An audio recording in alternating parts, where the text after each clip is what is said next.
हाँ बोलो चाला। मुराद सर, आपके मेहमान आए हैं। मैं किसी से नहीं मिलना चाहता, वापस भेज दो। आपसे कुछ जरूरी बात करनी, मिस गजल कह रही हैं।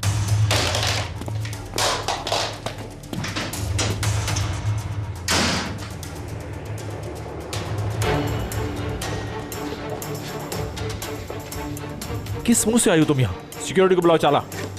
नहीं नहीं, रुक जाओ, मैं तुम्हें सच बताने के लिए तैयार हूँ। मेरी माँ कहाँ है? क्या किया तुमने उनके साथ? मुझे कुछ नहीं मालूम, मैंने कुछ नहीं किया उनके साथ। मैंने तुम्हें कई बार मौका दिया लेकिन तुमने नहीं सुना। पुलिस को बुलाओ फौरन। रुक जाओ प्लीज, देखो मेरी बात तो सुनो। पुलिस गार्ड हमारे पास वक्त नहीं, उनकी हालत खराब है। अच्छा नहीं होगा अगर पुलिस आई तो। हाथ छोड़ो मेरा। जितना बेवकूफ तुम मुझे समझ रहे हो ना, उतना बेवकूफ मैं हूँ नहीं, समझी? तुम्हारे लिए पुलिस आएगी, कॉल करो। एक बार मेरी बात सुन लो, मैं सब बता दूंगी। मैंने उनके साथ कुछ नहीं किया, और अगर मैंने कुछ किया होता तो मैं यहाँ आती। देखो प्लीज मेरी बात समझने की कोशिश करो।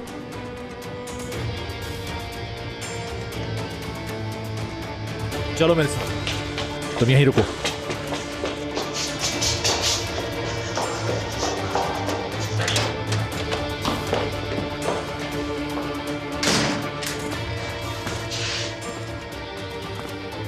तो ठीक है, तुम्हारे पास सिर्फ 2 मिनट है, शुरू हो जाओ।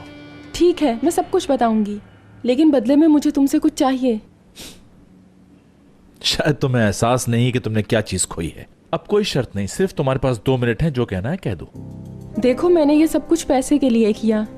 अगर तुम मुझे पैसे दे दोगे तो उनके बारे में तुम्हें सब कुछ बता दूंगी। लगता है मेरी बात तुम्हारी समझ में नहीं आ रही। अब जो कुछ पूछना है पुलिस पूछेगी। ये उन्हीं का प्लान था। मैं तो तुम्हारे बारे में कुछ नहीं जानती। तुम खुद सोचो, क्या हम इससे पहले कभी मिले? शायद वो किसी मुश्किल में हो। मुझे कैसे यकीन आएगा कि तुम पैसे के लिए इस्तेमाल हुई हो? सच कह रही हूँ, तुम्हारे बारे में सब कुछ तुम्हारी माँ ने बताया, और मुझे पैसे देने का भी वादा किया था उन्होंने। मजीद तुम्हारी बकवास नहीं सुन सकता। देखो उन्होंने मुझे धोखा दिया, और 1 भी रुपया दिए बगैर सब समेट कर चली गई। अगर मुझ पर यकीन नहीं है तो मेरे साथ होटल चलो जहां हम आखिरी रात ठहरे थे। मैं तुम्हारी मिन्नत कर रही हूँ मुराद, भरोसा करो, हमारे पास वक्त नहीं है। मिलना चाहते भी हो उनसे?